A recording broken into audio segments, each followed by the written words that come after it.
paşa biyekiti em hevrabinin aşiti Mülbülün hevbi birati Khalas bükün bir velati Cihan paşa biyekiti em hevrabinin aşiti Mülbülün hevbi birati Khalas bükün bir velati Nabe nabe velle nabe BHDP açtı nabe Rabe serpiyabe Bo peşe roje şiarbe Nabe nabe velle nabe BHDP açtı nabe Rabe serpiyabe Bo peşe roje şiarbe.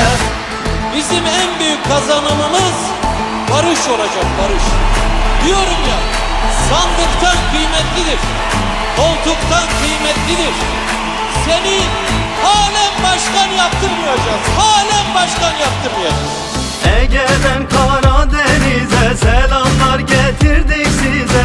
HDP'ye oy verelim, güneş doğsun hepimize. Ege'den Karadeniz'e selamlar getirdik size.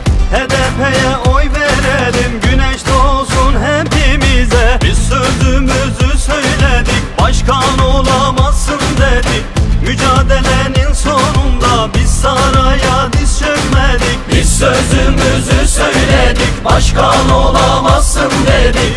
Mücadelenin sonunda biz saraya diz çökmedik.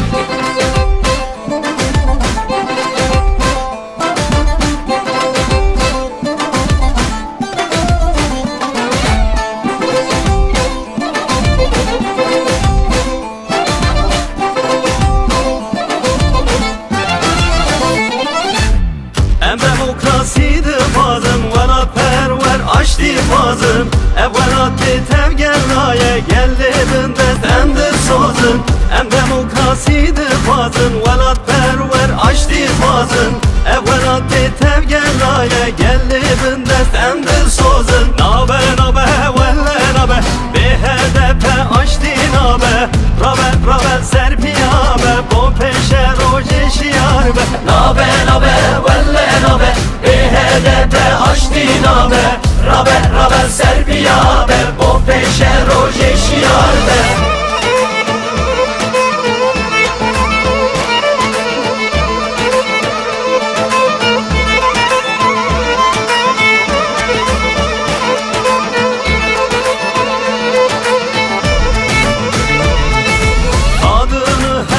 Saydılar, özgürlükten men ettiler. HDP ile kadınlar öz yönetim yolundalar. Kadını hep yok saydılar, özgürlükten men ettiler. HDP ile kadınlar öz yönetim yolundalar. Biz sözümüzü söyledik, başkan olamazsın dedik. Mücadelenin sonunda biz saraya diz çökmedik. Biz sözümüzü söyledik, başkan olamazsın dedik. Mücadelenin sonunda biz saraya diz çökmedik. Nabe nabe velle nabe BHDP açtı nabe Rabe serpiyabe Bo peşe roje şiarbe Nabe nabe velle nabe BHDP açtı nabe